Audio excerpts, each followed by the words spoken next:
tu passes le TOEIC bientôt, il faut que tu saches répondre à cette question. Despite numerous opportunities elsewhere, she blah blah blah at the same firm since graduating from law school. She remained, she remains, she has remained, she is remaining. Alors là, dans la phrase, en gros, c'est une question de grammaire en fait.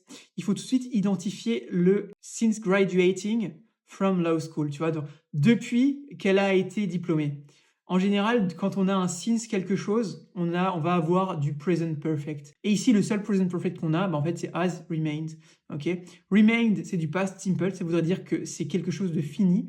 Là, en l'occurrence, c'est pas fini parce qu'elle est encore en train d'exercer dans sa firme. Remained, c'est du présent, donc on parlerait d'une habitude, de quelque chose de général, d'une vérité générale. Ici, ça colle beaucoup moins.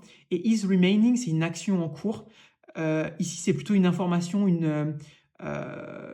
ça va pas, c'est pas vraiment une action, tu vois. Genre le is remaining, ça aurait été, donc le is remaining, c'est du present continu. Ça aurait été plutôt pour, genre, elle est en train de lire là maintenant, tu vois. C'est pas vraiment adapté. Le present perfect, c'est vraiment adapté pour quelque chose qui a commencé dans le passé et qui a un impact sur le présent. Donc là, c'est un exemple typique du present perfect au final.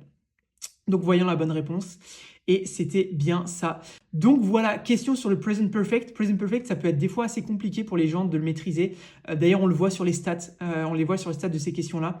Donc franchement, pour ça, n'hésitez pas à vous entraîner à fond. D'ailleurs, si tu veux t'entraîner, tu peux aller sur top-students.com. Hein, c'est la plateforme qu'on a là. Pour la trouver, tu tapes aussi Top Students TOEIC sur Google, tu trouveras. Quoi dire d'autre? Tu peux aussi t'entraîner en suivant les vidéos qu'on fait tous les jours. Donc en t'abonnant et en likant. Et puis du coup, moi je te dis à demain pour une nouvelle vidéo TOEIC. Allez, ciao!